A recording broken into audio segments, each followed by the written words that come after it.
Everybody's watching the stock market right now. But that's not what a real problem is. I get it.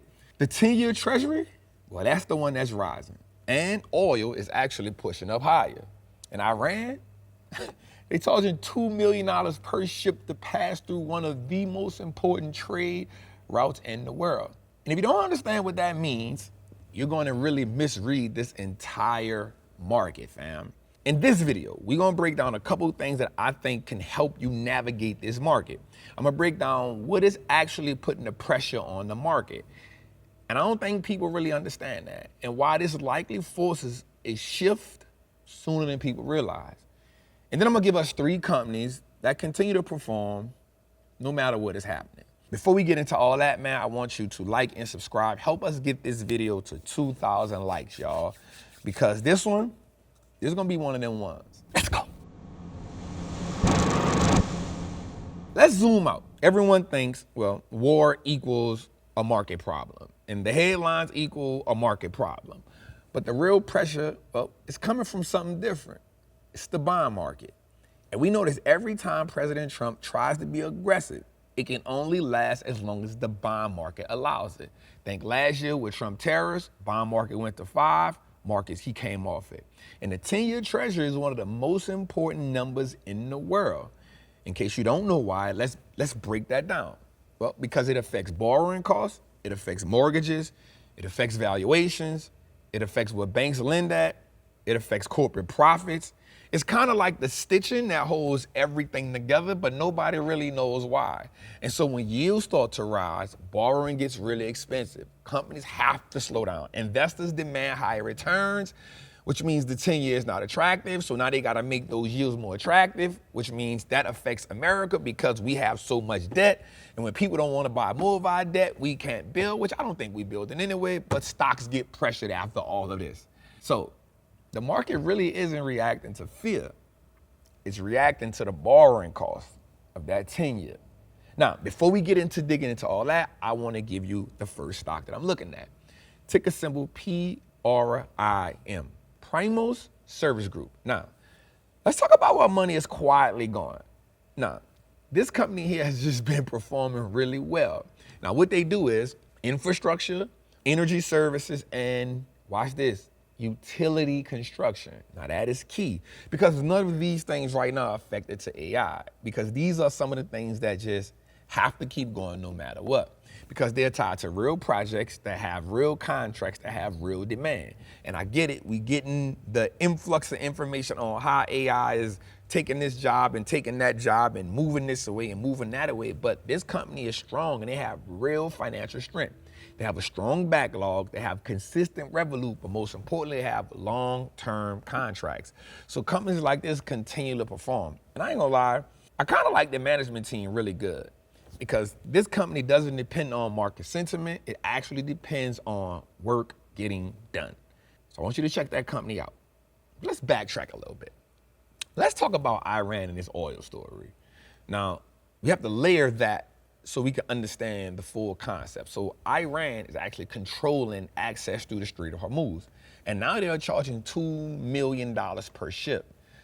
That's not something that's symbolic, that's economic pressure. And I can almost probably say, I don't think the government thought that Iran would play it the way that they planned. And they even threatening now anybody that is buying bonds from America, they threaten to hit them too. I know they wasn't thinking about that. So now shipping costs are gonna rise, all costs are gonna rise, and inflation, well, that's gonna keep increasing. So who does that affect? It affects me and you, it affects business, it affects the economy. We even see companies like United Airlines saying they're gonna raise prices by 20% as of today, meaning when I shot this video. So this is how global conflict becomes local costs. And people like us have to pay for it, which we know that, but I just needed to point that out. Now, here's the part that most people really not thinking about, and I get it because I'm not a fear monger, so I'm not trying to pump fear into people. I want us to really see the market for what it is. Again, we not advocating for war, but this is a stock market channel, and we got to just say, hey, how do we position ourselves? Now, Trump heading into these midterms, he can't afford for oil to be high, and he can't afford for a weak market. Why? Because he's standing on that. He's the businessman that people voted in. And at the same time, with the bond yields rising and inflation building, well, He's gonna have to make a decision. He's gonna have to make a decision fast. And I can almost bet it's either gonna be now because that bond market is hitting 4.4, 4.5, or before it gets to 5, he's gonna have to get it out of this war before he even wanted to. And the bond market applies pressure on politics when everybody else can, because you can't deny it. And I always said, the stock market is the pretty face. The bond market, well, that's the bones that make up the body. And so now a decision has to be made. Now, a lot of investors will get this wrong. And I understand why. Because they see volatility, they see the headlines, they see the fear, and they just think panic. And panic always puts you out of position. Panic never positions you. Most people panicked during COVID, most people panicked during the dot-com bubble, and most people panicked during the Trump sell-off last year. And they miss historic moves. So ultimately, panic equals the wrong move. But patience, it positions you for the right move. Because the market doesn't reward emotion, it actually rewards positioning. And so that's what I want us to do with this channel. And I apologize if I've been off a little bit because I just been taking in everything that's going on. I'm not trying to just flood you with videos. I want to flood you with the right videos. So make sure you like and subscribe with this. So think, even with the war, even with the oil, and with the yields, infrastructure still has to move. It has no other choice. Because the real economy, businesses don't stop because the headlines change. They're gonna either charge more, but things gotta still get done. And so that's what brings me to the second stock that actually wants to look out. It's called Westinghouse Air Brake Technologies Corporation, ticker symbol WAB, another monster in this market. So we gotta talk about something that most people completely overlook. And this is the thing that actually moves the economy. And that's what I like to look for. I like to look for these boring businesses that aren't in the headlines, but they're really moving the market. So think about goods, not headlines, not tweets, not opinions, but physical goods. Let's just think about that for a second. Those goods have to move across the country every single day, nonstop, no matter what's going on. And let's think about what WAB, Westinghouse, actually does. It's one of the most important companies in our railroad system and ecosystem, because they don't just operate trains. Nope, they don't even do that. They power the system behind it. That's right. They provide locomotive technology, braking system, rail automation, and digital freight solutions. If you don't know what that means, it means they control everything their railroad needs to be moving. So every major freight operator relies on companies like WAB to keep the system running efficiently. So think about if that system's not running right, the trains can't run. So this matters more than people think, because when you buy something, whether it's food, whether it's material, whether it's energy, whether it's industrial goods, it's probably gonna need the railroad or trucking industry.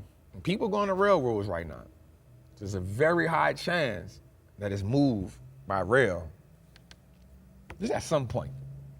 And so rail is one of the cheapest and most efficient ways to move large volumes across distance. And when the economy is under pressure, like it is right now, companies don't stop moving.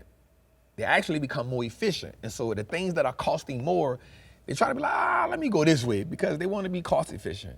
And so when railroads, well, they become even more important in times like this, because these companies have financial strength. They're not fragile. So think about companies like Westinghouse. They have strong recurring revenue from service and rail systems. They have long-term contracts with freight operators, and they have global exposure across North America and international markets. So they also generate consistent cash flow, because rail systems, well, they require maintenance, upgrades, and ongoing support. So it's not just a one-time business, it's a life cycle business. So that's why I like this company. I actually want you to look at it. They have great management, they have great products and services, and that recurring revenue, we can't miss that. Now, the third stock on the list is really, really boring. It's almost completely ignored. It's not exciting at all. It's not AI. It's not tech. It'll never be in the headlines. The company is Cintas, ticker symbol CTAS. Now, it is not performing the best right now, but over the long term, it is will perform over 100%. And that's what I like. They provide uniforms, facility service, workplace supplies, and safety and compliance services. All businesses need that. And to do business across the country, they locked in for sure. But here's the key that I want you to realize. It's not just a one-time sales business. Again, recurring revenue and contract revenue. That's the real business model right there. That's what I like about this. All great businesses find a way to have that recurring model. And so when a company signs with Syntax, they don't just get them for uniform once, they enter a long-term service agreement for uniforms, but then they double back and do a service agreement for the building. So they deliver the uniforms, they clean the uniforms, they replace the uniforms, and then they manage the inventory. So the company has to do nothing, they just have to sign a contract. And so you think about a company like this, every week, every month, and then every year, you lock in with Syntax. And that's what I like about this company. So it's me looking for boring companies in situations like this, that has that predictable revenue, that has that consistent cash flow, that has that high rate of retention. That's what I like. Because companies won't second guess that. And that's what makes companies like this so powerful for our portfolio. So even in a slowing economy, employees still show up, they come to work, the business still has to operate, and compliance still matters. So that means companies like Syntax still gets paid. And so when they go to earnings, guess what? Earnings numbers keep getting better. And that's what a lot of people miss. Don't get me wrong. In a market like this, you want to look for exciting, you want to look for things that go crazy, but companies like Syntax, they don't get canceled easy because it's operational. It's embedded into the system, not just for uniform, but you want to stay in compliance mode. And so companies like this have financial strength, they have the recurring revenue model, and it's boring. So Syntax is one of the most consistent operators in this market. And so what I want you to do, take a look at these three companies, understand what they have in common, but also understand where their strengths at. And if you don't want to look at these three, just take the model that they have and go find companies that operate the same way. These are compounders, and compounders make us money over the long term. Compounders, they win really, really well in markets like this. Compounders, well, in uncertainty, they become the most certain thing we can get. Because hype stocks get sold, narratives breaks, and as volatility rises, money often rotates and goes into what's stable, goes into what's predictable, and goes into cash flow driven businesses. I know this market don't feel good. I get it. It feels uncertain, it feels pressured, and it feels uncomfortable. But this is where we make the most money at. And this is where real opportunities are created. So take a look at these three companies, write them down, and tell me which ones you like.